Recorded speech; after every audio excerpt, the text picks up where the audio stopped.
नवाज शरीफ पक्का। हम तो कह रहे हैं हर चीज जोड़े भी आवे सस्ती महंगाई तोड़ने वाला आवे।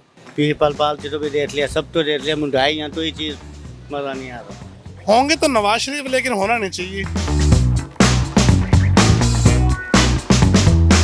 ये मुल्तान शहर है जिसकी कुल आबादी 53,62,305 है। इलेक्शन कमीशन की जानिब से जारी करदा आदादोशुमार के मुताबिक मुल्तान शहर में वोटर्स की मजमूई तादाद 30,41,729 है। इनमें से मर्द वोटर्स की तादाद 16 लाख है जबकि खवातीन वोटर्स की तादाद 14 लाख है। यहाँ से कौमी असम्बली की 6 नशस्तें जबकि सूबाई असम्बली की 12 नशस्तें हैं। आइए मुल्तान के अवाम से जानने की कोशिश करते हैं कि इस बार वो पाकिस्तान की कौन सी पॉलिटिकल पार्टी को मैदान मारता देख रहे हैं और क्या समझते हैं कि पाकिस्तान के अगले वज़ीर आज़म कौन होंगे।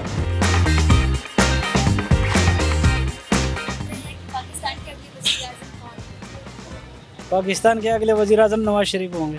पीटीआई को देख रहे हैं हम। पीटीआई इमरान खान तरीके इंसाफ या नवाज शरीफ बढ़ेगा। नवाज शरीफ, वो शरीफ खानदान है, दुनिया जलील कर रही है उन्हें। मैम हम पीटीआई को देगा। पाकिस्तान के अगले वज़ीर आज़म कौन होंगे? कुछ कहना ही नहीं चाहते आप? नहीं, किसी को भी नहीं देखना चाहते। इंशाल्लाह नवाज शरीफ। नवाज शरीफ ही नजर आ रहा है। इमरान खान। बिल्कुल इमरान खान ही वज़ीर आज़म होंगे।